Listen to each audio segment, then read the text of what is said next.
Entonces retomamos un poquito, a ver. Bien. Esperen que tengo que pasarlo a la parte de... Bien, entonces en esta... Sigo compartiendo, ¿no? ¿No se ve bien? Bueno, Sí. eso que parecen estrellas en realidad son nanopartículas vistas, subnanopartículas de 2-3 nanómetros vistas por microscopía de campo oscuro. Parece un campo de estrellas, pero no, es una foto de microscopía electrónica. Bien, les voy a contar un poquito de, siendo químico, qué hacemos los químicos en nanotecnologías. En la química, de hecho, es una ciencia que es central para el desarrollo de nanotecnología. Los químicos, naturalmente, nos encargamos de qué es la escala de longitud de la nanotecnología, o sea, dónde están los átomos, con quién los puede unir, qué fuerzas se manejan. Trabajamos mucho. Para nosotros, que un material o que una sustancia cambie sus propiedades con el tamaño es natural, porque estamos acostumbrados a las moléculas. Entonces hay un puente natural muy sencillo entre la química y la nanotecnología. Y también tenemos, como químicos, tenemos un montón de salida de competencias para diversas disciplinas que terminan siendo importantes en nanotecnología. Así, para biología molecular, como dice mi suegro, que también es químico, la biología molecular también es química, en el fondo son... Bueno, lo dice también el libro de Morrison y Boyd, que es el clásico libro de química orgánica. También son las moléculas biológicas, lamentablemente para los biólogos son moléculas orgánicas y todas esas reacciones que no tienen, con letritas y cosas, son procesos químicos muy complejos que van teniendo lugar. Los químicos estamos metidos también en lo que es el medio ambiente, y esto se estudia explícitamente en UNSAM, en el Instituto de Investigaciones e Ingeniería Ambiental. Hay una química del medio ambiente que es muy rica y muy importante, y también hay nanotecnología ahí. La química de materiales, bueno, ustedes lo saben, porque está el Instituto Sábato, que es excelente, y hay muchísimo de química de materiales, de la corrosión superficial, etcétera, que hay fenómenos químicos, y mucha química de materiales en nanotecnología. En química de energía hay mucho, les voy a mostrar algunos ejemplos de todas estas cosas. Así que, bueno, voy a mostrar un poquito cómo los químicos aportamos a las nanotecnologías, y voy a basar en una frase de Feynman de esa famosa charla. En una parte dice, bueno, nosotros podemos modificar la materia prácticamente átomo por átomo. ¿Y quién puede hacer esto? Bueno, los químicos, porque los químicos saben hacer moléculas. Y me quedo con esta frase de la charla de Feynman, que está buenísima, porque es una frase que muestra cómo la percepción de los químicos. El químico hace cosas misteriosas cuando quiere hacer una molécula, y al final de un proceso difícil normalmente tiene éxito y sintetiza lo que quiere. No quiero desacreditar a un premio Nobel, pero hacemos cosas misteriosas, es verdad. Cada día son menos misteriosas porque entendemos más. Eso está bueno. Lo que se ha adelantado en los últimos 40 años sobre la química, de ver cosas indirectas a cosas directas, es impresionante. Que los procesos son difíciles, tiene razón. Lo que no tiene razón es que normalmente tenemos éxito. Normalmente es un horror y da todo mal, pero bueno, muchas veces sí. Cuando tenemos éxito lo contamos y es un lindo final, es un final feliz, que es el final que se conoce. Una vez se pregunta por qué las películas de Hollywood cuentan historias que salen bien, porque bueno, la historia que sale bien vale la pena contar. Bien, pero básicamente sí, efectivamente esta es la imagen que tenemos de los químicos, típicamente, haciendo moléculas de utilidad pública. Aquí tenemos al legendario Walter White y el señor Pinkham. Y básicamente lo que hacemos los químicos de materiales es hacer sustancias lo más puras posible, de la manera más reproducible y más comercialmente viable. Todo el que vio Breaking Bad se da cuenta más o menos del negocio básico de la química. Pero bien, ¿cómo hacemos los químicos para hacer nanomateriales o nanotecnologías? Y empezamos de abajo hacia arriba. Generalmente empezamos, como decía Faraday, ¿no? Construyendo y variando los tamaños. Entonces, típicamente, para hacer una nanopartícula, un nanomaterial, comenzamos con una molécula. A esta molécula la vamos uniendo con otras moléculas. Esta molécula que yo les muestro acá es una molécula que se llama alcóxido, bastante usual en química orgánica, organometálica. Esto es un átomo metálico, y al átomo metálico, yo quiero hacer un óxido, al átomo metálico lo tengo que unir con un segundo átomo metálico a partir de un átomo de oxígeno. ¿Y qué mejor manera de sacar un átomo de oxígeno que usar agua? Entonces, controlando la reactividad de este precursor inorgánico, controlando la cantidad de agua, yo puedo meter este átomo de oxígeno donde yo quiero, entre dos átomos de silicio, de titanio, para hacer un óxido de silicio y un óxido de titanio. Una vez que tengo esta especie, yo la puedo hacer crecer. Esto uno lo puede ver como procesos químicos moleculares, hasta que esto se convierte en un objeto. Uno se convierte en un objeto, ¿el objeto qué es? Es algo que tiene una adentro y una afuera, y ya volvemos a la nanopartícula, átomos afuera, átomos adentro. ¿Bien? Y los químicos podemos controlar estos procesos de uniones atómicas de manera muy precisa hoy en día, y podemos hacer objetos que tienen cierta forma, cierta superficie, y después estos objetos los podemos agregar y podemos obtener objetos grandes. Hay muchas disciplinas de la química que se ocupan de esto. Toda esta química molecular que está acá es muy conocida, y hay muchas herramientas de la química que permiten entender la química molecular, y toda esta química de objetos, en la cual entendemos que hay un objeto, entendemos que este objeto tiene interacciones, etc.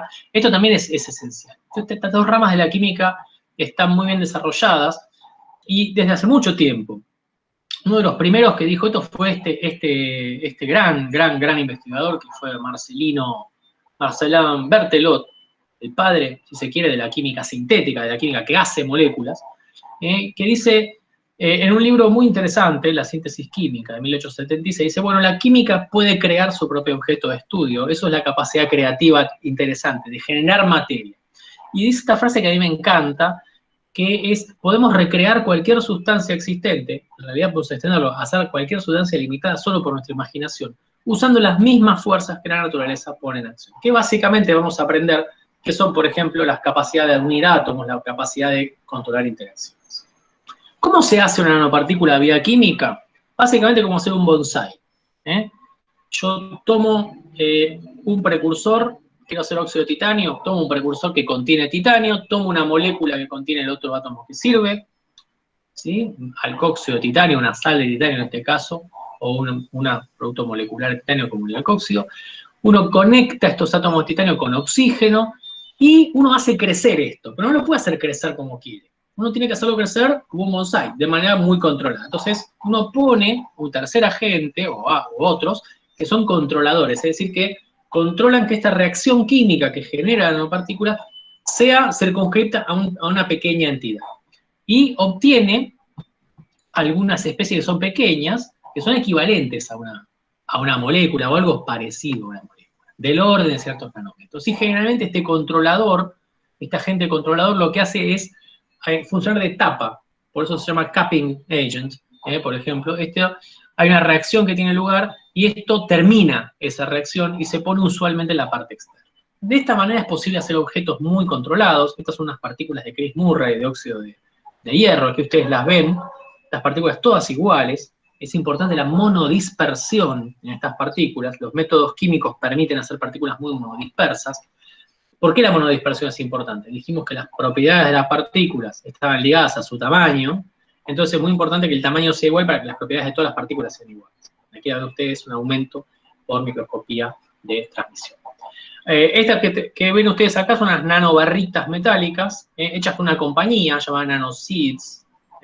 Ustedes se fijan, estas barritas metálicas son muy parecidas. Estas barritas metálicas tienen dos colores, tienen un color que es porque se absorben dos longitudes de onda diferentes, una que resuena aquí con esta longitud corta y otra que resuena con esta longitud larga, y las propiedades ópticas, entonces estas partículas dependen del largo y del ancho, y esto tiene que estar nuevamente muy bien controlado, muy bien calibrado, para que todas las partículas absorban la misma luz de la misma longitud de onda y tengan las mismas propiedades.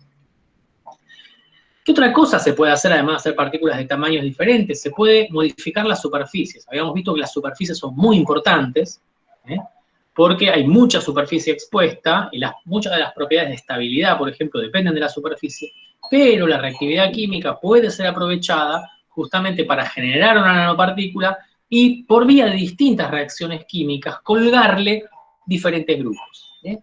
Grupos químicos que hagan lo que uno prácticamente quiere. Desde grupos que hacen que la partícula sea hidrofílica, es decir, que le guste el agua, que sea hidrofóbica, que no le guste el agua, colgar biomoléculas, hacer lo que prácticamente a uno se le dé la gana. Eso es sumamente importante.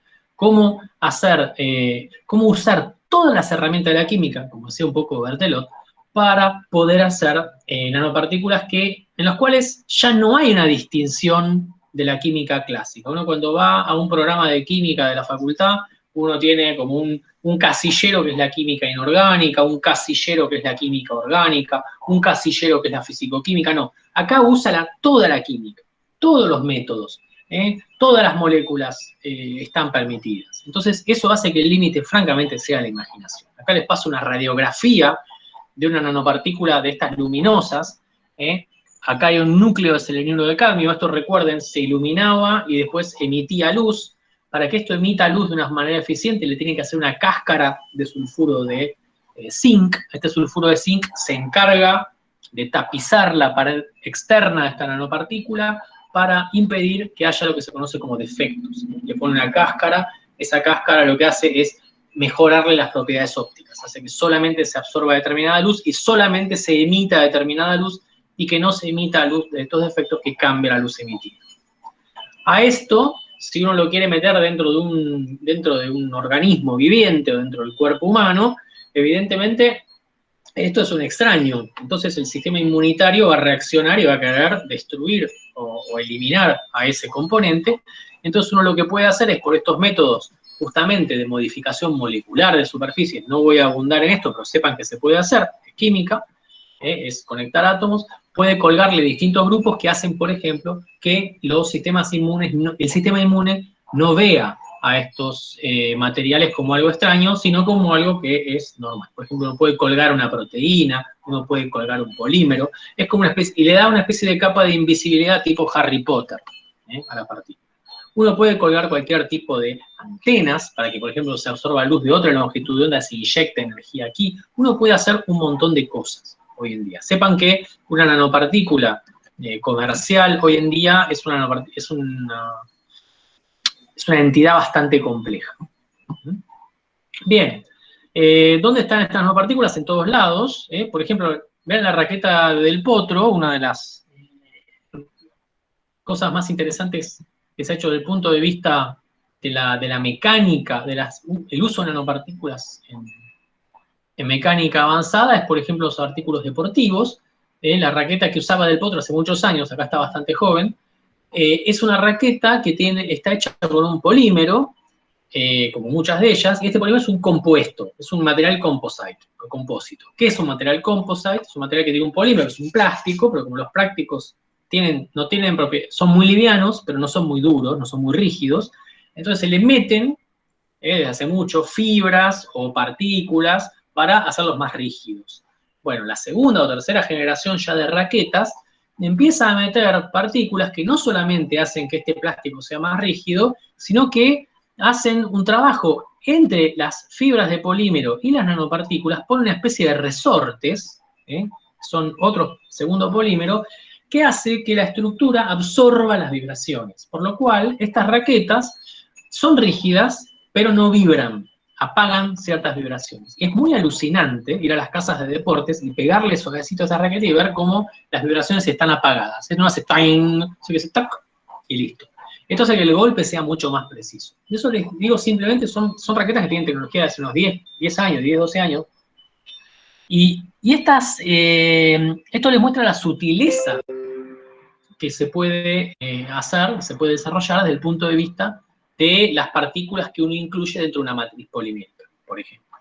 Otras aplicaciones, por ejemplo, aquí tenemos aplicaciones en energía solar. Todo el mundo conoce los paneles solares. Los paneles solares básicamente están hechos de silicio, de silicio que puede ser silicio cristalino, silicio amorfo. Eso abarató, la existencia de silicio amorfo abarató muchísimo la energía solar. Perdón que acá tengo una pregunta, a ver. Vamos a ver, acá en el chat. Se colgó todo, bueno, no pasa nada. Listo, seguimos. Todos conocen los paneles solares de silicio, probablemente que parecen espejitos. Hoy en día se han desarrollado en los últimos 20 años nanopartículas que permiten que ciertos paneles solares sean flexibles, incorporando partículas embebidas en polímeros conductores que tienen menos eficiencia por ahí, pero son más versátiles desde el punto de vista que los podemos coser en la ropa que lo podemos poner en el techo de una carpa, etc. Incluso ahora ha salido este producto que es muy divertido, que es una cinta, tipo cinta scotch, que se pega y tiene propiedades de celda solar. ¿Bien? Acá les muestro otro tipo de celda solar, que se conoce como celda de Grätzel, en la cual ustedes pueden ver que es una celda solar que es transparente, que no tiene efectivamente la eficiencia que tiene una celda solar de silicio, que varía ordinariamente del orden de un 20-25%, pero puede llegar al 30%, con las celdas solares más modernas, 30 y pico por ciento, pero es reflectora. Bueno, acá el edificio de la Escuela Politécnica Federal de Lausanne incorporó paneles solares completamente transparentes, que tienen eficiencia bastante menor, 10, 12, 14%, pero que son transparentes y que son decorativos. Entonces, por ejemplo, la funcionalidad acá de los nanomateriales es la de ser partículas pequeñas que absorben luz, que no la dispersan, entonces son transparentes, y que son capaces de generar una separación de carga que es esencial para el funcionamiento de una celda solar. Entonces, las nanotecnologías están facilitando nuevas funcionalidades de la energía solar. Por ahí no la hacen más eficiente en algunos casos, en otros casos sí, depende del material. En el caso de las perovskitas, que son materiales muy modernos, son muy interesantes, pero hacen posible otras funcionalidades. Por ejemplo, celdas solares transparentes, celdas solares flexibles, celdas solares muy baratas, hechas a partir de pintura, básicamente. Pintar un edificio y que el edificio entero sea un colector solar no es algo que esté alejado de lo que se viene. Otras aplicaciones que son interesantes son, por ejemplo, en medio ambiente. Aquí los químicos de materiales hacen filtros, recordemos, las nanopartículas tienen una alta superficie específica. Esa superficie, sea en superficie externa, sea en poros, puede absorber toxinas, puede absorber moléculas venenosas. Uno puede diseñar la superficie de un material para que, por ejemplo, atrape arsénico, para que atrape tóxicos, para que incluso los convierta químicamente. Entonces hay muchísimo trabajo hecho en este sentido para trabajar, por ejemplo, en la purificación de aguas de colas de minas, en desalinización de aguas. Hay una cantidad impresionante de cosas nuevas tecnologías que se pueden desarrollar con los nanomateriales que ya existen o que están siendo desarrollados. Algunas tecnologías son interesantes, son novedosas y aprovechan muchas de las características de los materiales y los materiales nanométricos. Les voy a contar brevemente, porque me parece interesante, el caso de la fotocatálisis. Esto que ven acá ustedes no es la bandera del Vaticano rota, sino que esto es un diagrama de bandas de un óxido, como el óxido de titanio, es un semiconductor. Como les contamos, tiene una banda, esto está lleno de electrones, una banda que se conoce como banda de valencia. Esta es una banda de estados electrónicos que están vacíos, se conoce como banda de conducción. Y aquí está el famoso gap, que son estados que están prohibidos. ¿Qué significa esto? Acá hay electrones queriendo ir a algún lado, queriendo ir acá. ¿De qué manera logramos que un electrón se promueva de acá abajo a acá arriba? Iluminamos, y cuando iluminamos un electrón con la luz de la longitud de onda adecuada, un electrón salta y puebla esta banda. Y aquí queda lo que se denomina un hueco, es decir, falta un electrón. Bueno, esto solo podría hacer que este material sea fotoconductor. La conductividad de este semiconductor era muy baja hasta que se ilumina, con lo cual un electrón aquí y el hueco que se mueve acá, que es lo mismo que se movieran otros electrones en este espacio vacío, como cuando se vacía un colectivo, hace que este material se vuelva con mejor conductividad. Ahora bien, esto separa dos especies químicas. Una especie que es un electrón que puede reducir, que puede cederse a una especie oxidante, y un hueco que puede oxidar. Esto es muy interesante porque la luz genera entonces una posibilidad de hacer fenómenos químicos. Esto se conoce como fotoquímica. Es una ciencia que está muy bien desarrollada. Ahora, qué interesante que es esto. Uno puede tener un contaminante orgánico sentándose en esta superficie. Por ejemplo, esta molécula, que es un modelo de contaminante, se sienta sobre el óxido de titanio. El óxido de titanio atrae este tipo de moléculas. Químicamente, estas moléculas se ponen sobre el óxido de titanio. Y estos huecos que están acá, en el fondo lo que están diciendo es, queremos electrones para repoblar esta banda. Esta banda le faltan electrones, entonces lo saca esta molécula y la va quemando básicamente y la va convirtiendo en dióxido de carbono eventualmente. Este electrón que quedó acá arriba puede ser transferido a una molécula de oxígeno, por ejemplo, que anda dando vueltas, generando un radical hidroxilo, rompiendo agua, generando estos radicales. Estos radicales, a su vez, son muy reactivos y pueden seguir atacando esta molécula y seguir rompiéndola. Bueno, al final del día, uno, ¿qué es lo que tiene? Cuando uno ilumina un nanoóxido semiconductor, puede aprovechar para catalizar esta reacción. En el fondo, el oxígeno que se lleva a estos electrones y estos electrones vienen de iluminar y estos electrones se los termina uno sacando a la molécula orgánica que estaba aquí. Entonces, uno en realidad, con la luz, lo que está haciendo es catalizar una reacción que es oxígeno más contaminante, da dióxido de carbono, agua y otros productos. Esto es muy interesante, esta reacción se conoce como fotocatálisis y permite destruir contaminantes orgánicos usando la luz.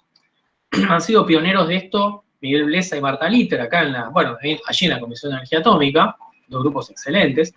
Sara Vilmes y Roberto Candal, Sara está en UBA y Roberto está en USAM. Alfano y Casano en el INTEC han hecho reactores industriales de esto, o sea, son tecnologías avanzadas de oxidación que son muy útiles para hacer descontaminación. Esto es un ejemplo típicamente en donde la nanoestructura sirve. Básicamente, con la luz del sol destruimos contaminantes. Ahora, esto es muy lindo todo, pero ¿se puede hacer fuera de una escala prototipo? Sí. Acá les muestro dos productos comerciales que están hechos. Recuerden, estos son nanomateriales, o sea, son materiales muy pequeños, con lo cual no dispersan la luz, con lo cual son transparentes. Entonces, Saint-Gobain y Pilkington son dos de las más grandes productoras de vidrios del mundo, producen estas ventanas con un recubrimiento de óxido de titanio, que básicamente lo que hacen es, al recibir luz, se limpian solas, porque limpian todas las manchas de componente orgánico que están depositadas sobre ellas. El mismo concepto ha sido llevado, por ejemplo, a cementos.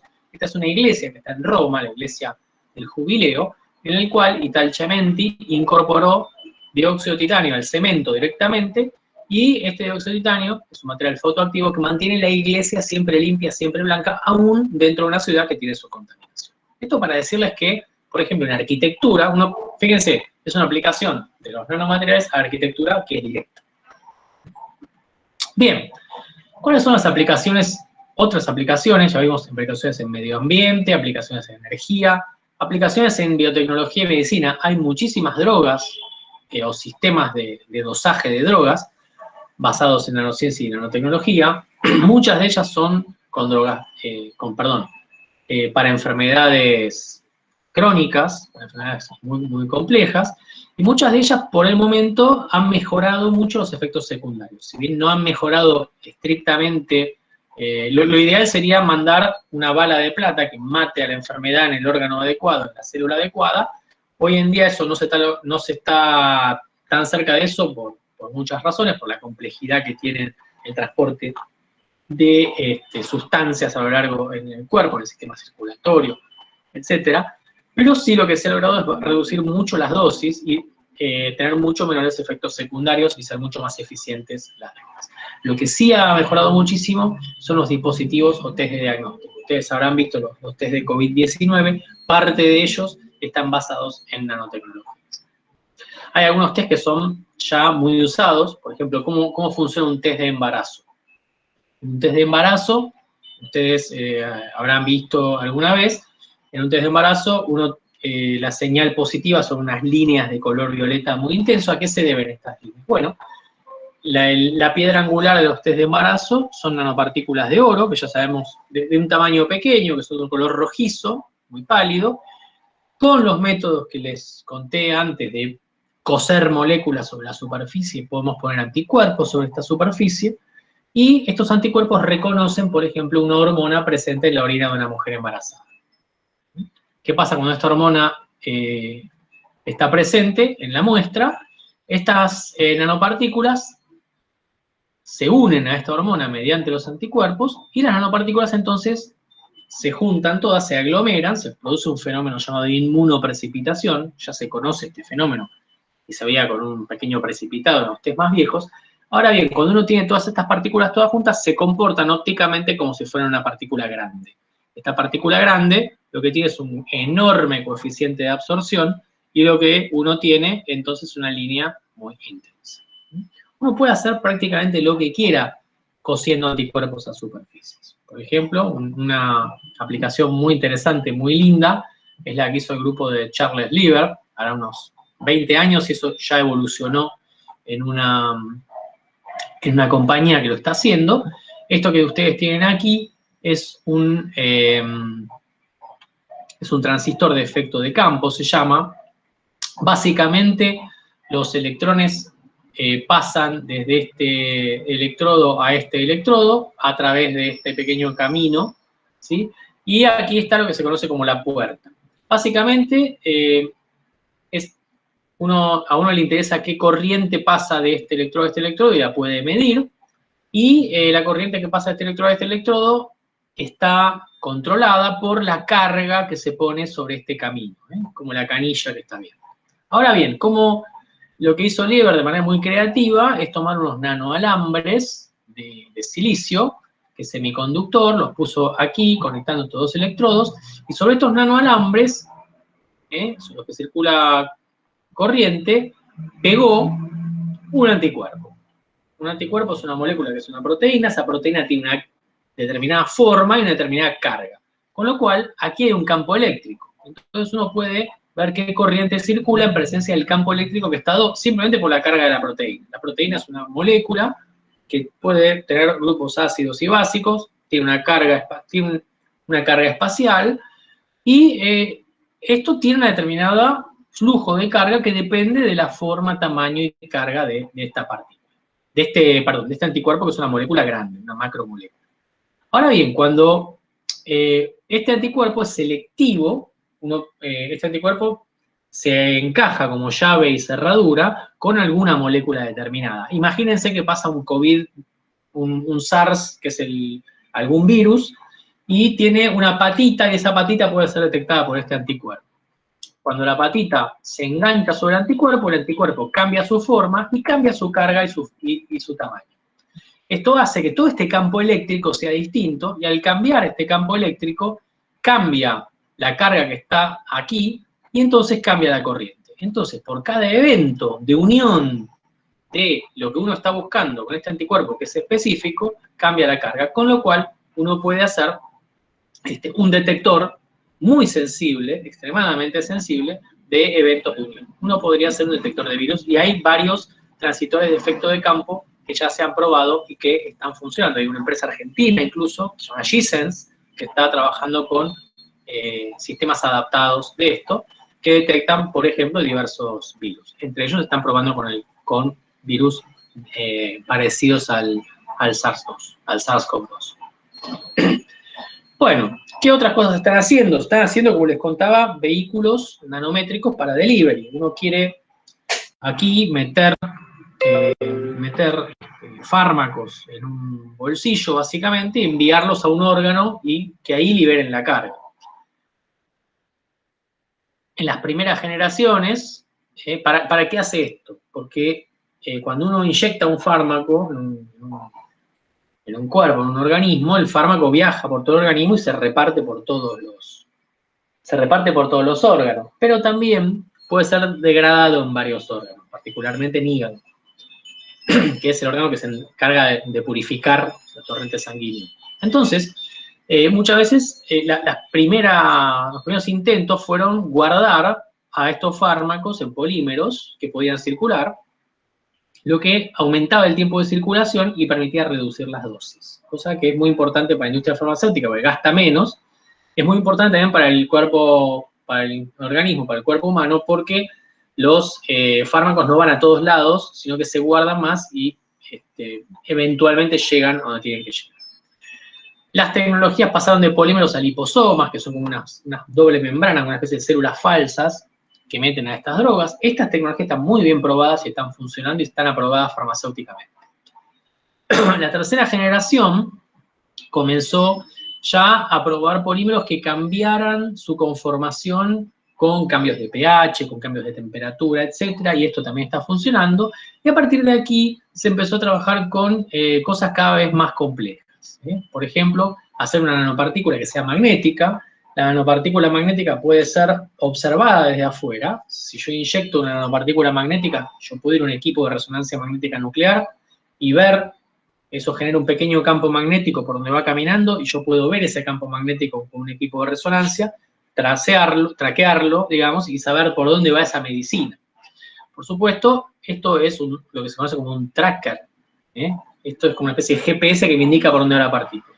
Pero también, al ser esto una partícula magnética, si uno hace un campo magnético oscilante, si uno aplica un campo magnético oscilante, donde esté esta nanopartícula, esto va a recibir energía y eventualmente la va a liberar en forma de calor, con lo cual uno puede generar un pequeño golpe de temperatura en las cercanías. Eso puede servir para terapia o puede servir también para liberar drogas. Entonces, por ejemplo, las partículas magnéticas están en estudio. No están totalmente aceptadas, pero están en estudio. Mismo concepto, sea con partículas magnéticas, sea con partículas plasmónicas, con un montón, una diversidad de nanopartículas, uno puede ir poniendo en la cáscara de estas partículas componentes cada vez más complejos. Puede poner anticuerpos, puede poner polímeros, puede poner moléculas atadas, moléculas que se salgan, etc. Uno puede poner poros, y se va evolucionando hacia sistemas integrados en los cuales uno tenga multicomponentes multifuncionales. Esto se parece mucho ya casi a un virus, casi a una célula en sí misma. ¿Okay? Ya no hay una diferencia de qué es lo que podemos hacer artificialmente y algo que está, no digamos vivo, pero por lo menos que contiene información y contiene ciertas características. Básicamente uno quiere crear nanonaves que tengan básicamente, bueno, todo, que tengan un bolsillo donde poner fármacos, que tengan una antena como un anticuerpo que permita dirigir hacia un tipo de célula, que tenga algún manto alrededor que impida que el sistema inmune las elimine y que uno las pueda inyectar y llegar a su blanco. Esto es medio, por ahora, una utopía porque los sistemas circulatorios tienen un montón de propiedades que hay que testear. Por ejemplo, cuando uno inyecta nanopartículas en un vaso sanguíneo, uno tiene un montón de proteínas que pueden coagular alrededor, además del sistema inmune, que pueden burlarse del enmascaramiento y sacarlo de circulación, puede pasar un montón de cosas, pero continuamente esto se está mejorando. Les muestro los resultados de nuestro laboratorio. Estas son nanopartículas, esta es una foto de microscopía electrónica de barrido, sacada por Angie Ramírez y Tomás Laporte, que son alumnos del doctorado de Ciencia y Tecnología Mención Química de la UNSAM. Perdón, Angie es de Química y Tomás es de Biotecnología. Estas son partículas porosas. Estas partículas porosas tienen afuera un manto de invisibilidad, por decirlo así, y estas puntitas rojas representan unos fragmentos moleculares que hacen que estas partículas sean capaces de subirse a los pelos de ciertas células que expresan determinado receptor molecular. Es decir, esta célula, un tipo de células cancerígena, genera pelos, en estos pelos hay un fragmento molecular, y este fragmento es complementario a ese fragmento molecular. Esta foto lo que está mostrando, es una foto que hicieron los chicos, es muy difícil de hacer técnicamente, la verdad que es un trabajo fantástico.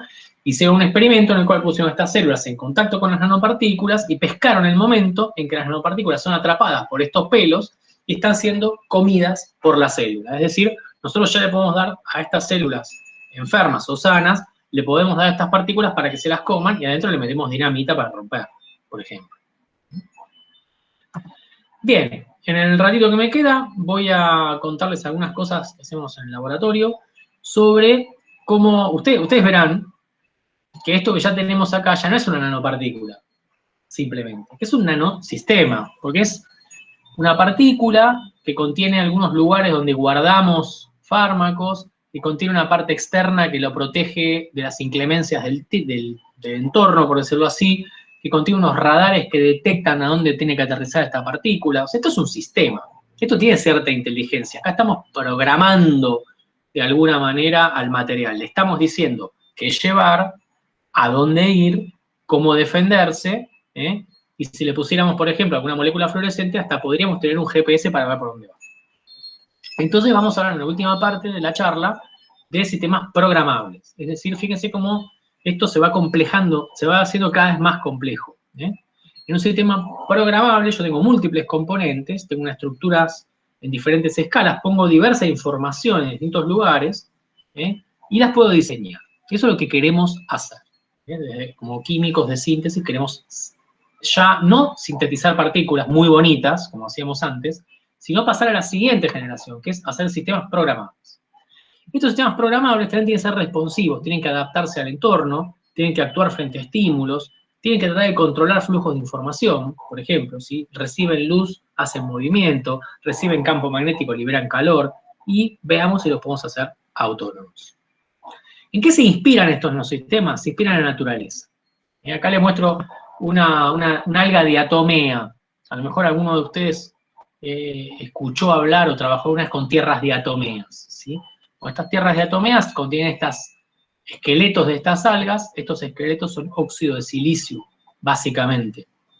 Y este óxido de silicio es generado por el alga que está acá adentro y es un armazón que le da protección mecánica al mismo tiempo que deja entrar alimentos y salir metabolitos. ¿Cómo se genera esto?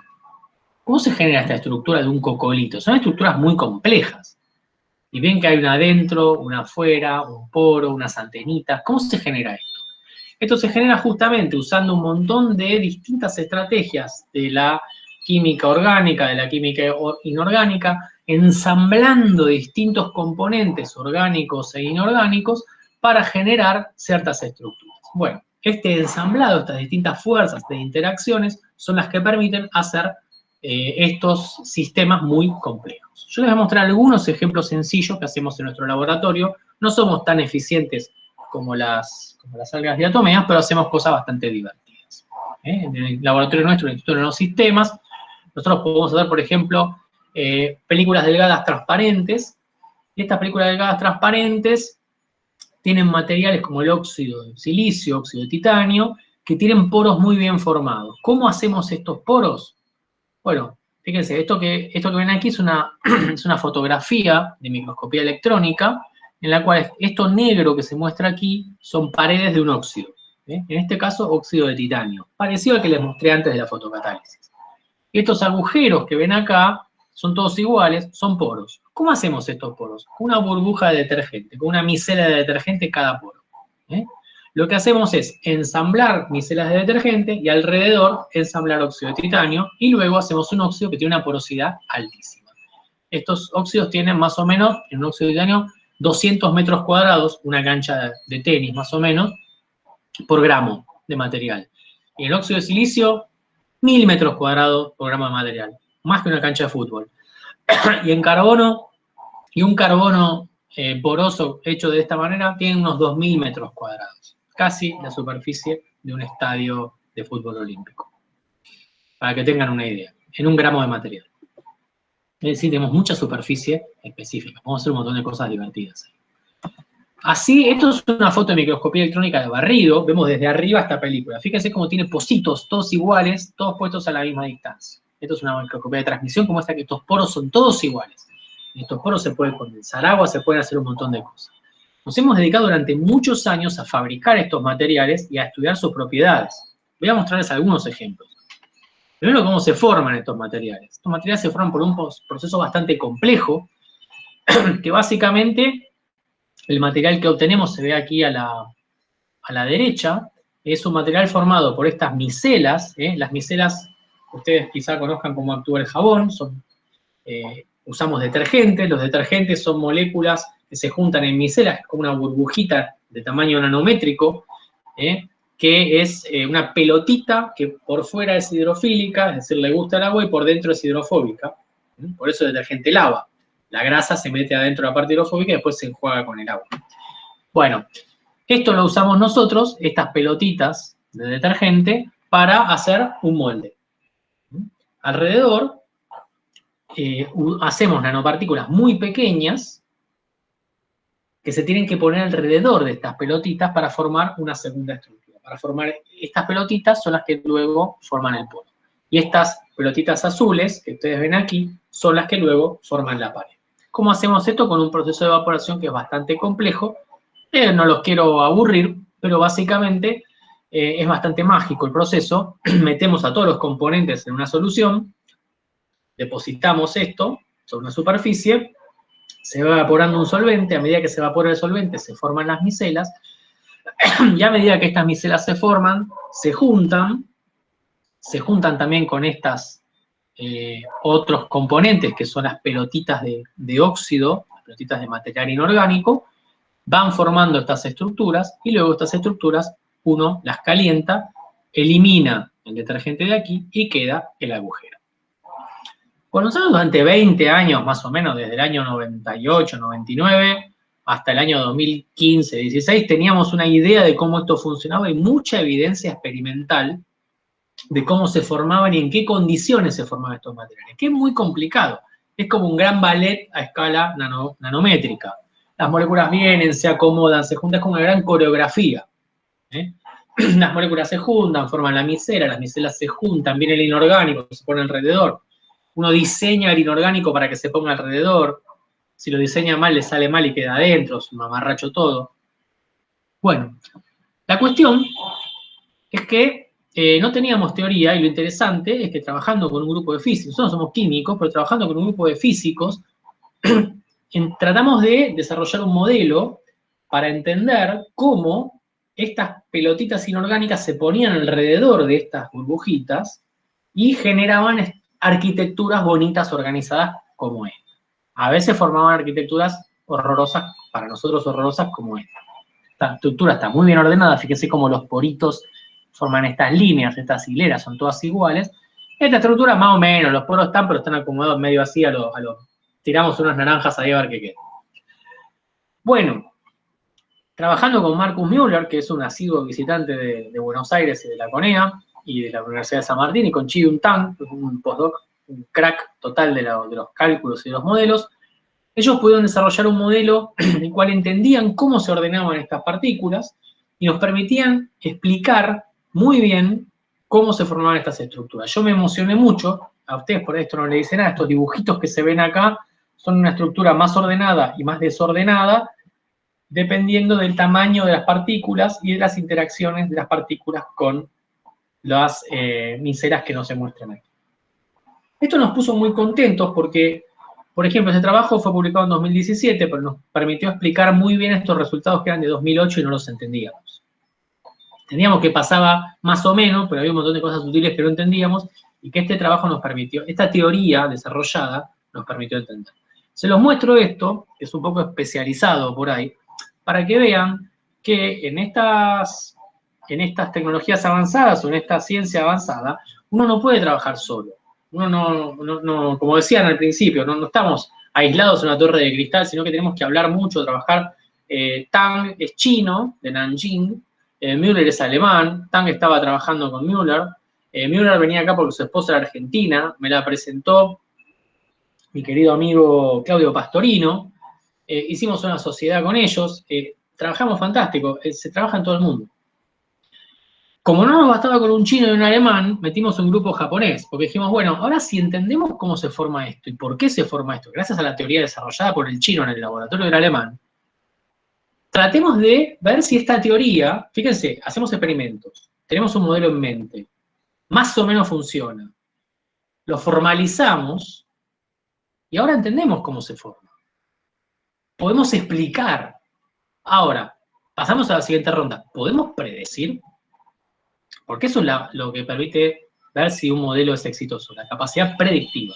Eso es muy importante. Ahí está la teoría realmente, cuando hay capacidad predictiva. Entonces, efectivamente, empezamos a buscar sistemas en los cuales pudiéramos controlar de manera muy precisa el tamaño de partículas. Muy precisa. Que podríamos decir realmente, tiene la partícula inorgánica, la burbuja esta es muy fácil de controlar. Un detergente es muy monodisperso. La partícula inorgánica tiene que ser realmente perfectamente monodispersa. ¿Podemos hacerlo? Bueno, encontramos un grupo japonés, el grupo de Takahashi, que podía hacer partículas muy pequeñas, entre 2 y 50 nanómetros, con una perfecta monodispersión. Perfecta. 2 más menos 0,2 nanómetros, que es muy buena dispersión. 50 más menos 0,5 nanómetros. Espectacular monodispersión. Empezamos a trabajar haciendo materiales con estas partículas bien monodispersas como bloques de construcción y realimentándonos con la teoría. No fue tan fácil. Lo que sí empezamos a ver es que siguiendo los lineamientos de la teoría obteníamos materiales con mucha organización. Empezamos a preguntarnos cuál era el tamaño óptimo de nanopartícula para que tuviéramos un material perfectamente organizado. Tang hizo todos estos cálculos teóricos y concluyó que, miren, fíjense, acá estos agujeritos azules son los poros. Para partículas chiquitas de 2, 3, 4 nanómetros, estos agujeritos eran muy regulares, muy buenos. Ya para 5, 6, 7 nanómetros ya era más bardo todo. No era tan ordenado. Dijimos, bueno, 4 nanómetros tiene que ser más o menos el tamaño ideal para hacer algo realmente perfecto. Nos fuimos, los japoneses, con los cálculos del chino, la teoría del alemán, y nosotros a medir un experimento donde pudiéramos ver si se organizaban bien estas partículas. Nos fuimos a Brasil, obviamente, no podemos hacer todo en Argentina. Y el último día de un largo trabajo, decidimos tomar las partículas de 4 nanómetros para ver si se organizaban perfectamente. Pusimos con los japoneses, hacía 4 días que no dormíamos, habiendo hecho otros experimentos, a ver si funcionaba la organización espacial de esto para formar estas estructuras, y funcionó. Esto que les estoy mostrando es una foto del momento en el cual el experimento funciona. Quiero que se queden con esto, en parte. Me parece interesante ver que fíjense la pasión y la alegría, es como si hubiéramos metido un gol. Cuando uno hace un experimento que sale bien, que lleva años laburando en esto, que tiene una teoría que desarrolló mucha gente en todo el mundo, que trae a este chabón de Japón en un vuelo de 24 horas para pasar 24 horas laburando y después irse a Japón de vuelta, y hace todo este esfuerzo, que este experimento salga bien, merece esta alegría y mucho más. Después nos emborrachamos, fue un desastre. Pero bueno, fue un gran experimento. ¿Para qué les cuento esto? Para mostrarles toda la colaboración que hay que hacer entre distintas disciplinas, todo el esfuerzo que requiere hacer esto y toda la instrumentación que esto lleva. Pero entendemos cómo se forma un nuevo material y podemos diseñar cómo anda. Podemos diseñar cuál es el material, cuál va a ser su performance, cuáles son sus características. Bueno, no los quiero hacer una historia, no quiero hacer una historia muy larga, para hacer una historia larga, corta, les cuento que en todos estos materiales porosos uno puede gobernar el tamaño del poro, y la separación que hay entre estos, y tiene un montón de qué es la pared, qué le ponemos adentro. Hay un montón de cosas interesantísimas para hacer, y estos poros son como rejillas, son como esponjas, son como moldes, y sirven para un montón de cosas y tienen muchísimas propiedades. Les voy a contar 2 o 3 cosas divertidas que hicimos. Por ejemplo, pusimos a estos materiales porosos y les pusimos células arriba. Lo que observamos es que las células que forman huesos, porque decíamos, bueno, por estos materiales porosos sirven para generar huesos artificiales o sitios de anclaje para huesos. Esto es muy interesante en el mundo de las prótesis. Las prótesis, ¿sí? Es un clavo de titanio, por ejemplo, que se pega a un hueso, pero el titanio tiene que tener una superficie que sea compatible con el hueso, porque si no el metal titanio con el hueso no es compatible. Entonces hay una capa en el medio de óxido de titanio generalmente. Bueno, ¿podemos hacer que esa capa de óxido de titanio ayude a regenerar el hueso? Lo que encontramos es que simplemente con la porosidad de ese óxido que poníamos, las células crecían y se multiplicaban de acuerdo a la porosidad. Fíjense acá lo que tenemos, no voy a hacer una descripción muy detallada, pero básicamente lo que vemos es que variando de qué es, o sea, si es un óxido de silicio u óxido de titanio, y cuál es la porosidad de ese óxido, podemos controlar cuál es la velocidad de crecimiento, de colonización de células de ese sustrato. Con lo cual, uno puede poner una superficie, uno puede recubrir, en principio, la superficie de una prótesis con un óxido poroso, y ese óxido poroso puede direccionar el crecimiento de células, y uno puede direccionar la regeneración de un hueso. Es un resultado súper divertido. Entonces, encontramos que simplemente la capacidad de hacer cráteres sobre una superficie, si uno controlaba la distancia entre esos cráteres, entre esos poros, esa superficie iba a influir en el crecimiento de células. Estábamos trabajando con Paolo Catalano, que es un colega es farmacéutico y trabaja también en la CONEA, en toda la parte de biología, Y también con uno de los grupos de radiobiología que son expertos en controlar biofilms. ¿Qué son los biofilms? Los biofilms son unas estructuras bacterianas que son muy malvadas. Las bacterias uno las puede matar con un antibiótico, pues si las bacterias se juntan, segregan ciertas azúcares, ciertos polímeros, hacen como una muralla, eso es un biofilm, y eso es muy difícil de sacar. Eso es muy complicado, tanto en corrosión como en infecciones. Entonces el biofilm es algo que uno tiene que lograr que no se produzca. Logramos, trabajando con estos grupos, con el grupo de Pizarro en CONEA, a demostrar que también los cráteres en superficie impiden que las bacterias formen biofilms, lo cual es genial, porque podés cambiar la superficie de un caño y lograr simplemente por su textura superficial que las bacterias no se peguen. Entonces, eso es muy interesante. ¿Qué más se puede hacer con estos poros? En estos poros se puede meter, por ejemplo, sustancias antibacterianas. Y es lo que hicimos. Acá está un trabajo que hicimos con Martín Bellino, que también está en CONEA, Martín de Simone, que está en Farmacia y Bioquímica, Paolo, catalano, que está en CONEA, y yo cuando tenía pelo corto, cuando ponía peluquero, en donde metimos, dentro de estas películas delgadas, metimos varios antibióticos diferentes, y estos antibióticos tenían un poder residual y podían ser usados mucho tiempo para matar bacterias. Esto generó que ganáramos el premio Innovar 2016 y que armáramos una compañía a partir de materiales porosos que pueden guardar antibióticos, largarlos de a poquito y tener un efecto residual largo. ¿Para qué los estamos usando ahora? En contexto de COVID-19, estamos por registrar el producto, para higienizar superficies y dejarlas con efecto residual. Imagínense, por ejemplo, que un subte, cuando llega a la cabecera, tiene que ser desinfectado. Esos son como 10-15 minutos que entra la gente, limpia todo.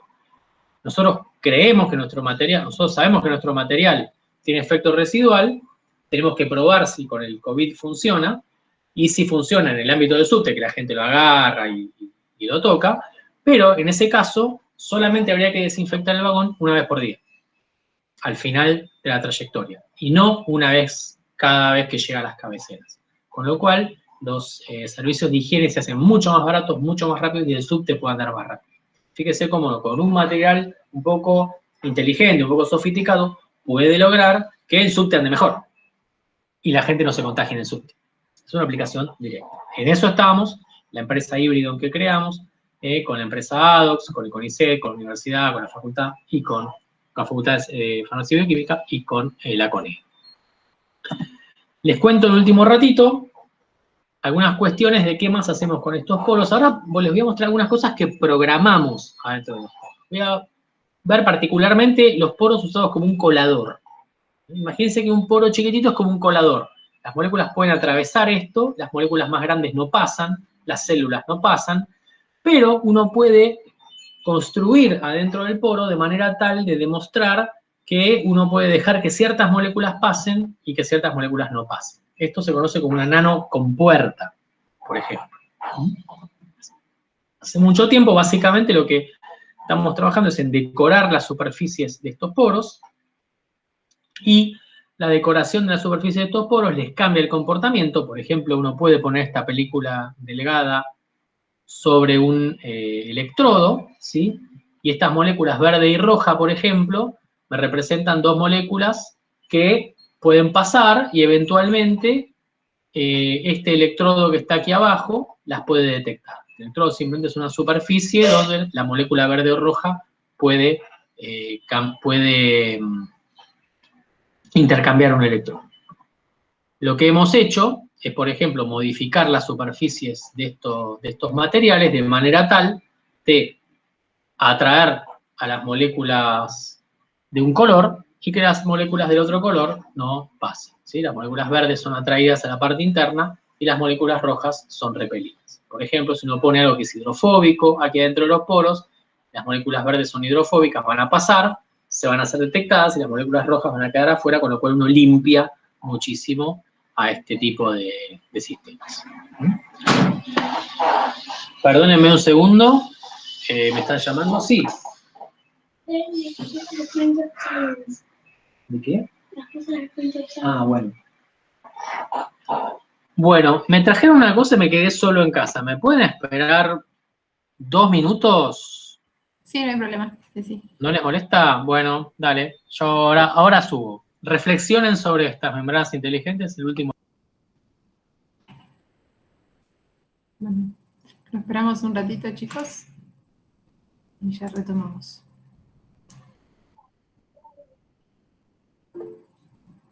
O sea, el tema de la virtualidad, ¿no? Te llega algo, tenés que parar la clase y salir y bajar, no queda otra. Me pasó varias veces eso.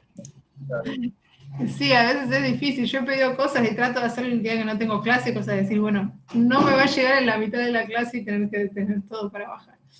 Pero bueno, así. Esperemos un ratito.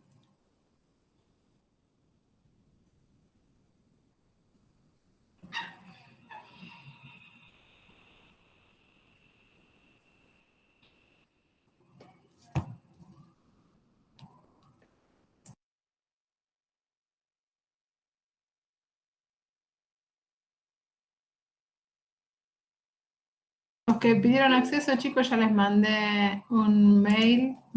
Les agregué la carpeta, así que automáticamente les mando un mail con el acceso. Hubo algunos que me escribieron que no habían podido participar hoy, si ya podía pasarles, les dije que sí, así que también el acceso. Benito, correte. Así que bueno, acuérdense. Cualquier cosa, me tienen que mandar el mail a Ibarra, lo pongo de nuevo por acá.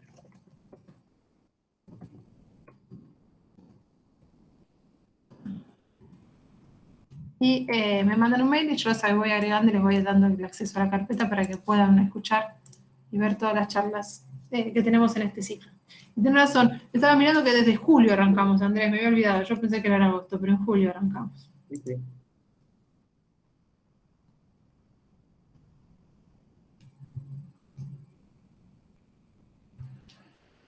Buenísimo, esta ahora le comentamos a Galo cuando vuelva y charlamos un poquito más sobre el tema. Bueno, ahí llegó un mail, ahí ya les doy acceso.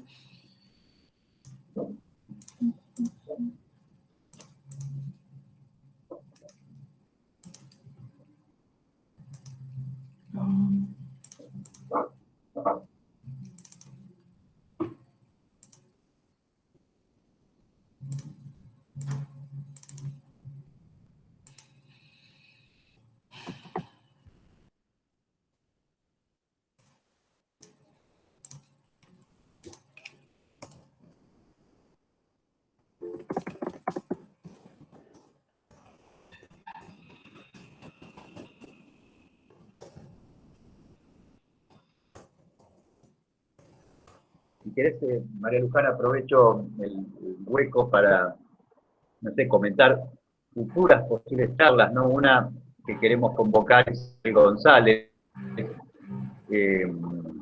Abel González es un experto en seguridad. No, perdón, claro. ¿Me escuchás? Sí, yo te escuché, pero voy a apagar yo porque no sé si ustedes escuchan el ruido mío de fondo. El silencio en mi micrófono y Voy a hablar por el micrófono para que me escuchen mejor. Una de las posibles charlas que queremos convocar, que vino el año pasado, es Abel González, que es un señor bastante grande, pero fue inspector digamos, fue el jefe de los inspectores en Fukushima, en el accidente nuclear de Fukushima, y en el de Chernobyl. Fue uno de los primeros extranjeros que llegó al accidente de Chernobyl como inspector del Organismo Internacional de Energía Atómica. Y bueno, es un experto internacional en cuestiones de radioprotección y de seguridad radiológica. Y bueno, el año pasado lo invitamos y dio también una charla, bueno, que duró, no sé, como 3 horas más o menos. No sé si alguno de ustedes, los chicos, estuvieron el año pasado en la charla de Abel González. sí, fue una charla excelente junto con la de Galo, creo que fueron la mejor Claro. charla del año. La verdad que contó un montón, trajo un montón de información y toda su experiencia y nos hubiera gustado que se quedara hablando más, pero bueno, no daba. Bueno, lo podemos contactar para esta modalidad. Ah, bueno, acá dice Rocío que justo esa vez no puedo ir. Claro, tal cual, sí, sí. Eh, bueno, lo voy a contactar y le vamos a buscar una fecha eh, apropiada. Eh, Sí. Sí, perdón, estoy dándole acceso a los chicos que me van escribiendo.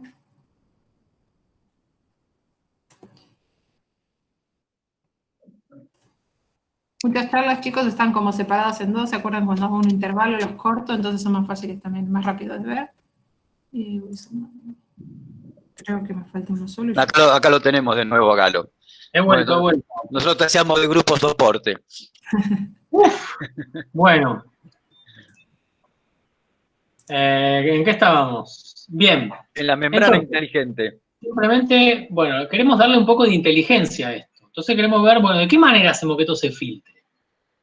Una manera es poner una molécula acá que atraiga a determinadas moléculas y a otras no.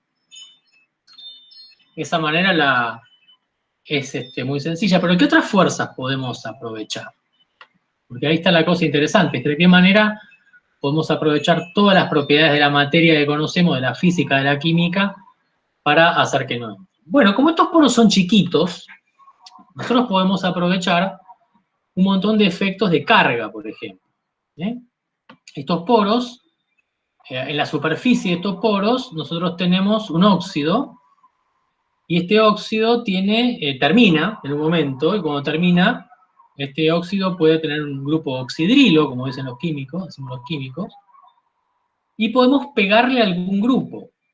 Para hacer una historia larga corta, pegamos a esta superficie unos grupos que tienen una función amino, que a pH ácido se convierte en una carga positiva, una función amonio. Entonces, a pH ácido, estos poritos chiquititos, 3-4 nanómetros de diámetro, y ahí pasa de nuevo el camión que vende colchones, tienen una carga positiva. Ahora imagínense, estos poros son tan chiquitos que más o menos de lado a lado caben 10 moléculas de agua. ¿Sí? Para tener una idea. Considérenlos que el tamaño de una molécula comparado con el tamaño de este poro es más o menos de 1 a 10. 1 a 10, 1 a 8, 1 a 20. De orden de magnitud. Esto equivale, piénsenlo, a uno caminando en un pasillo o en una habitación. ¿Está? ¿Lo entienden? Háganse la idea. Ustedes son una molécula caminando por una habitación. Bueno, evidentemente si la habitación es muy grande van a poder pasar corriendo sin problemas. Si la habitación es más chiquita, les va a costar más, sobre todo si hay gente, si hay otras moléculas. Esto es más o menos lo mismo. Entonces, ¿qué va a pasar? Las moléculas van a atravesar esto, y si los poros son anchos van a ir rápido, y si los poros son angostos van a ir más lento. Otra cosa que va a pasar es que las moléculas, si están cargadas, si son un ion, por ejemplo, van a mirar a las paredes, y si la carga de las paredes es la misma carga que la del ion, van a ser repelidos, porque hay una fuerza electrostática que hace que ese ion no se acerque. Si soy un ion positivo y hay un túnel cargado positivamente, no me acerco ni loco ahí adentro. Ahora, si soy un ion cargado positivamente y hay una pared cargada negativamente, me puedo acercar, me atrae electrostáticamente.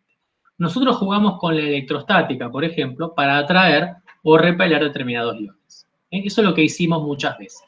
Entonces, por ejemplo, en este caso, a pH ácido, pH 3, por ejemplo, hay moléculas en superficie que están cargadas positivamente, la superficie está neutra, y cuando hacemos un experimento, estas curvas que ven acá son la señal que dan unas moléculas situadas sobre ese electrodo.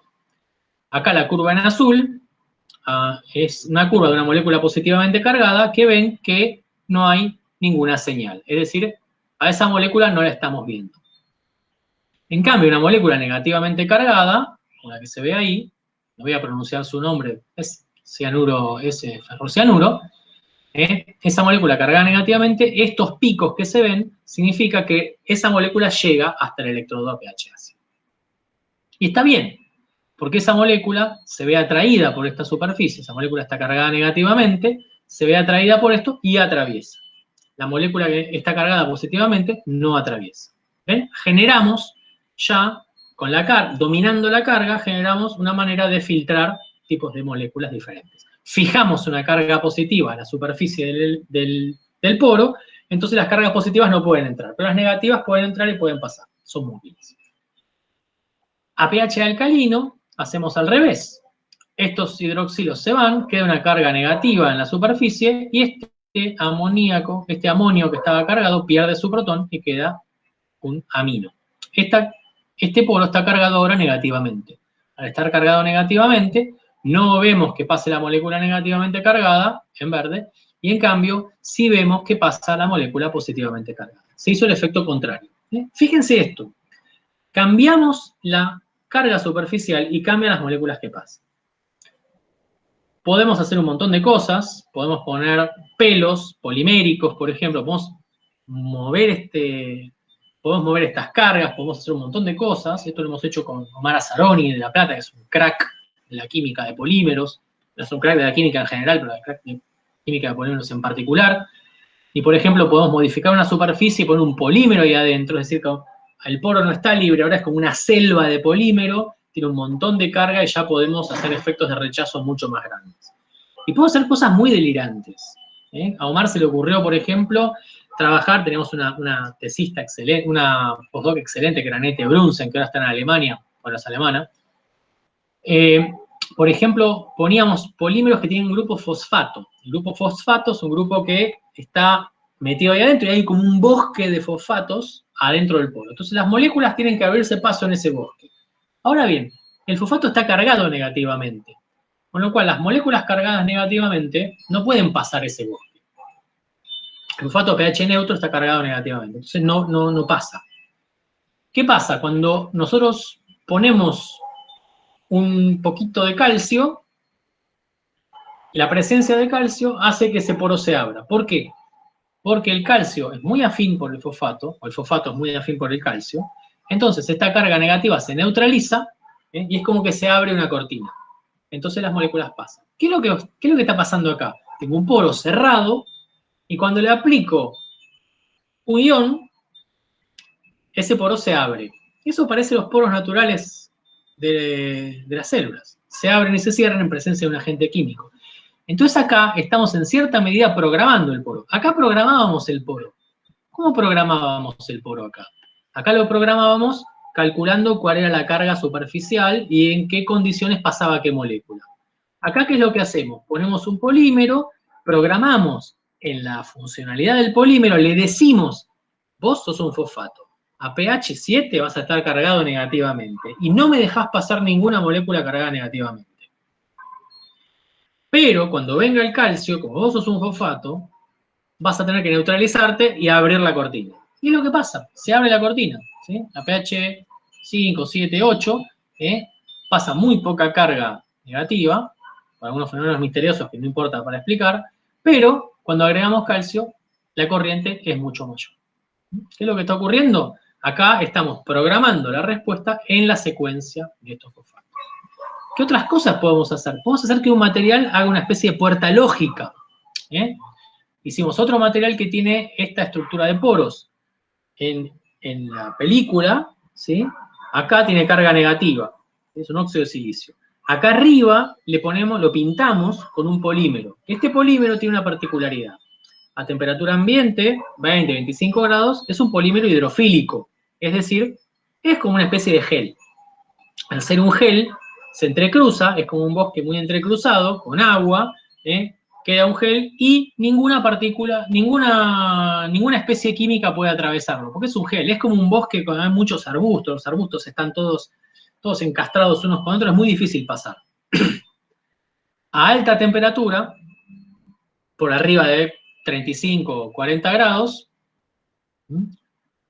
acá en este experimento es específicamente 50 grados, este polímero se vuelve hidrofóbico. Entonces el gel, que antes era una estructura muy viscosa, por la cual no pasaban los iones, colapsa. Y esta película superficial se abre, y abre el poro a alta temperatura. Ahora, este poro está cargado negativamente, entonces, ¿qué moléculas van a pasar? Las que tengan carga positiva. Las que tienen carga negativa no pasan nunca. Esto es como una puerta AND. a baja temperatura, ¿sí? A 20 grados, no pasan ni las moléculas rojas cargadas positivamente, ni las moléculas azules cargadas negativamente. A temperatura de 50 grados, las moléculas rojas pueden pasar porque la puerta se abre y porque la respuesta está programada acá para que pasen las moléculas positivamente cargadas, pero las moléculas negativamente cargadas no pasan. Esto es como una puerta AND. Arriba de tal temperatura, por el canal positivo, pasan estas moléculas. Arriba de esta temperatura, por el canal positivo, por el canal negativo, no pasan estas moléculas. Es una puerta, si se dan las dos cosas, pasan. Entonces, fíjense cómo acá, de a poquito, le estamos empezando a dar un poquito más de posibilidades de decidir al sistema qué es lo que va a hacer. Me despido con este último ejemplo, que me parece también que es interesante. Esto ya no es un sistema poroso, es un sistema un poquito más complicado, es el que retomé del principio. Acá tengo una nanopartícula que tiene 3 partes, ¿sí? En esta pequeña parte tengo una pequeña nanopartícula de oro, ¿sí? Unos 20 nanómetros de diámetro. Un confitecito formado por un núcleo de oro. Acá alrededor hay una capita de vidrio, de óxido de silicio. Y acá, más afuera, hay una capita de este polímero que forma un gel a alta temperatura. Entonces, ¿qué pasa? Acá tengo una unidad, lo vimos, no les muestro el experimento porque es un poco largo de explicar, pero pudimos en otros sistemas ver qué es lo que pasaba con esta nanopartícula cuando nosotros la iluminábamos. Esto se calienta. ¿Cómo nos dimos cuenta? Pusimos en las cercanías de esta partícula una molécula que cambia su emisión de luz con la temperatura de manera muy sensible. Se llama nanotermómetro, eso. Entonces, iluminamos y vimos a qué temperatura se ponían los alrededores. Eso lo pudimos ver muy bien. Perfecto. Calentamos acá, contamos la temperatura. Nos armamos esto de tal manera de lograr que cuando calentáramos acá, se produjera una elevación de temperatura tal que este polímero, perdón, es la parte de la música, de tal manera que este polímero pudiera contraerse al aumentar la temperatura. Es decir, iluminamos acá, esta iluminación hace que esto se caliente, el calor liberado, ¿sí? Ese se conoce como efecto termoplasmónico, es decir, ilumino aquí, los electrones oscilan, esa oscilación de electrones genera calor, esa onda de calor lo que va a hacer va a llegar hasta este polímero y a este polímero lo va a contraer. Eso es lo que queríamos hacer. ¿Funciona? Bueno, hicimos este experimento. En este experimento lo que hicimos fue iluminar a estas nanopartículas con un láser de color rojo. El láser de color rojo pega en las partículas, se dispersa, y a partir de la dispersión de luz de ese láser nosotros podemos calcular su tamaño. Cuando iluminamos con un láser verde, el láser verde es el que hace calentar esto específicamente, el láser rojo no le hace nada. Cuando iluminamos estas partículas con un láser o con un LED verde, lo que vimos es que efectivamente el tamaño disminuía. Entonces, pudimos efectivamente ver que cuando uno irradia a estas partículas con luz, se contraen. ¿Vieron qué lío, no? Que hay que hacer. Uno diseña el material, uno tiene que diseñar el experimento para darse cuenta si el material funciona. Bueno, ¿para qué sirve todo esto? Esto sirvió para poder transmitir información. Porque en el fondo, lo que hicimos fue tirar luz acá, calentar esto, y con el calentamiento produjimos un movimiento mecánico. O sea, contrajimos esto. Estamos usando estos sistemas como una esponja. Este polímero acá puede servir como una esponja, además de llenarse de agua, le podemos llenar con una molécula orgánica soluble en polímero, y cuando calentamos, ese polímero se contrae y tira la molécula para afuera. Como si escurriéramos una esponja, básicamente. ¿Cómo escurrimos la esponja? Iluminando. Fíjense cómo ahora cambiamos la cosa. No tenemos manos. Tenemos calor que puede ser traducido en una contracción de un polímero. Bueno, estamos transmitiendo información del mundo de la luz al mundo de la mecánica. Bien, esto lo quería mostrar, es un ejemplo lindo, reciente, lo publicamos hace un par de meses. Y quería cerrar entonces con ustedes que en este momento lo que yo les mostré es que podemos realmente programar la materia, podemos decirle a la materia lo que tiene que hacer. Podemos manipular nanoobjetos, podemos poner un polímero cerca de una nanopartícula metálica, podemos hacer, programar distintas propiedades armando sistemas que tienen bloques de construcción cercanos y tratando de manejar las fuerzas entre ellos. Eso es súper interesante y eso nos dice que realmente la imaginación es el límite para formar este tipo de materiales. Otra parte de la charla que me parece interesante, no hablé mucho de esto, pero mencioné muchas aplicaciones de la nanotecnología y de la química básica aplicada a la nanotecnología, y quiero dejarlo también con un pensamiento de George Whitesides, que es uno de los mejores químicos de los últimos 20, 30 años, que en algún momento merece el premio Nobel Whitesides, en el cual él hacía un punto muy interesante sobre los químicos. Tenemos que hacer cosas imaginativas, pero también nos podemos inspirar por problemas industriales. Los problemas industriales o los problemas aplicados son muy interesantes para generar nueva química muy creativa, porque nos dan nuevas herramientas también. Y que justamente la resolución de problemas prácticos permite generar nueva ciencia. Y es como hoy en día ya no hay un paradigma, sobre todo en estas ciencias tan avanzadas, en el cual la ciencia básica está separada de la aplicación, sino que muchas veces la ciencia básica se ve facilitada por las nuevas tecnologías. Las nuevas tecnologías a su vez requieren más ciencia básica y hay todo un círculo en el cual avanzamos, es como una rueda en la cual avanzamos en permanente realimentación de la ciencia básica y la tecnología. Es otro paradigma de la ciencia que se está dando en estos últimos años. Así que bueno, me parece que es interesante ponerlo aquí, sobre todo para las futuras generaciones que están interesadas en estudiar ciencias, en estudiar ingenierías. No tengan miedo de estudiar ciencia, estudiar ingeniería. En algún momento confluyen, en algún momento ustedes van a encontrar el interés. Lo que más interesa es que tengan una buena base y que aprendan a pensar, a cuestionarse y a preguntar, porque de las preguntas viene todo. Bueno, les agradezco mucho toda la atención que han mostrado, agradezco mucho al instituto, somos un grupo de gente muy impresionante, estoy muy feliz de tener a toda esta gente trabajando en la universidad, y me despido de ustedes, espero que hayan disfrutado de la charla, y estoy dispuesto a contestar todas las preguntas que ustedes tengan. Muchas gracias. Bueno, primero propongo que abramos los micrófonos todos y le demos un aplauso a Galo.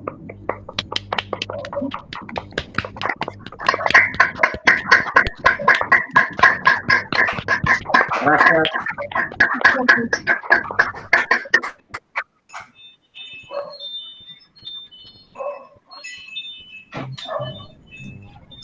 Bueno, preguntas, inquietudes, es el momento. Pregunten lo que quieran. Hola Galito, un beso enorme. Marcela, querida, un placer, como siempre. No te imaginas. Gracias.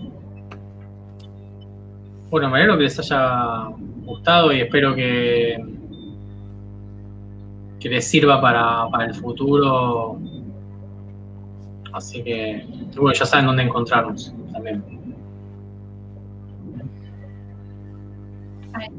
Chicos están en el chat ahí agradeciéndote esta charla. ¿No tienen, chicos, si tienen alguna consulta pueden hacerlas acá, o cualquier cosa las pueden escribir por mail, me las mandan y se las paso a algo. Bueno, acceder a algunos alumnos que no pudieron estar hoy y que me pidieron una excusa de la mesa para poder escucharte. Seguro, bueno, yo agradezco muchísimo la invitación. Y yo comprendo que después, pobre, casi 3 horas que estamos acá, ya tengan ganas de irse a cenar, más o menos, pero bueno. Yo estoy en una confitería, les gané a todos. Ah, está muy bien, está muy bien. Me comí algo. Está muy bien. Bueno, les agradezco un montón que se haya... Sí. Bueno, yo quería hacer una preguntita. ¿Podemos decir que el proceso para hacer las superficies porosas es muy similar a lo que sería una cristalización? En el fondo, en parte es una cristalización. En el fondo es como si vos cristalizaras estas micelas en una estructura y las congelaras, ¿sí? Y esas micelas te sirven de molde para que las haces alrededor. Vale, por otro lado, quería hacer un comentario, que hoy habías hablado justamente del bonsái, el crecimiento controlado, y estaba viendo que hoy en día ya no se cultiva más el bonsái en tierra, como se hacía antiguamente, sino que ahora se cultiva en sustratos porosos, que justamente tiene nanoporosidades donde ahí se acumula justamente el agua, los minerales, un poco lo que comentabas, el tamaño de esos polos regula justamente el trayecto, la retención de los minerales en el sustrato.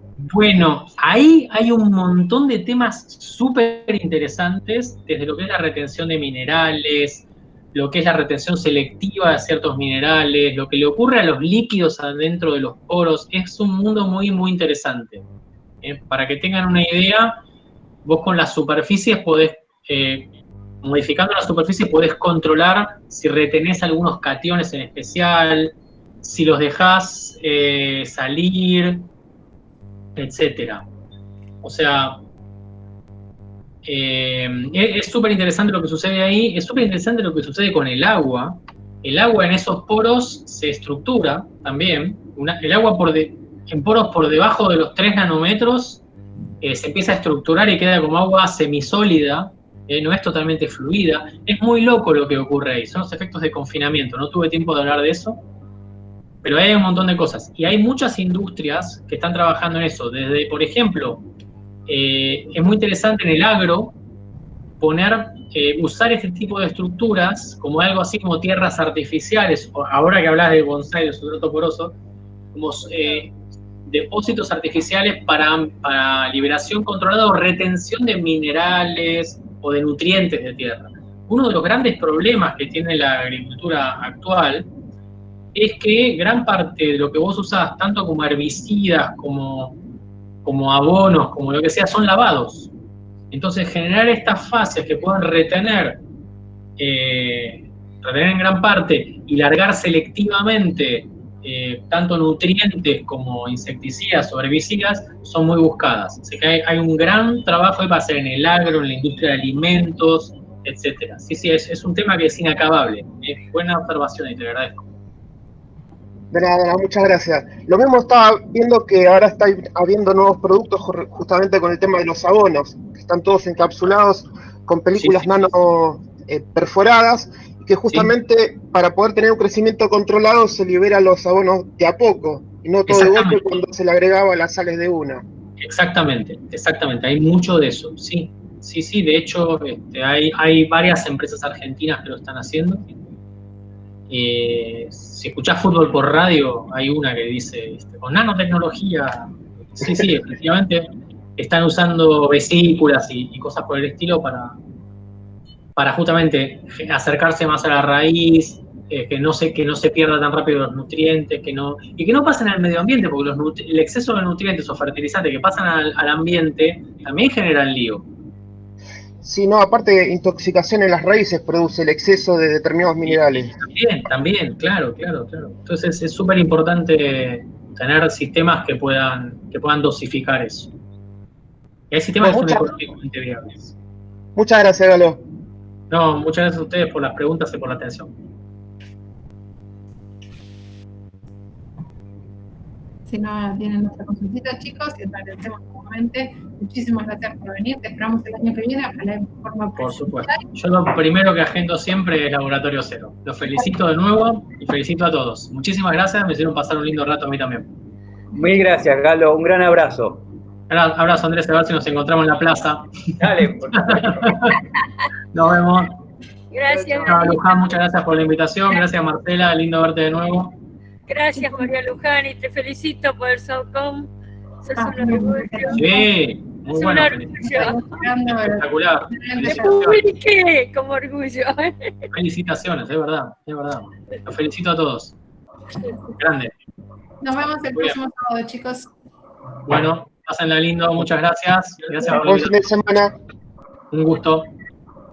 Quédate tranquilo, Andrés, me cuido. Sigo tu Dale, cuídate mucho. Te quiero mucho.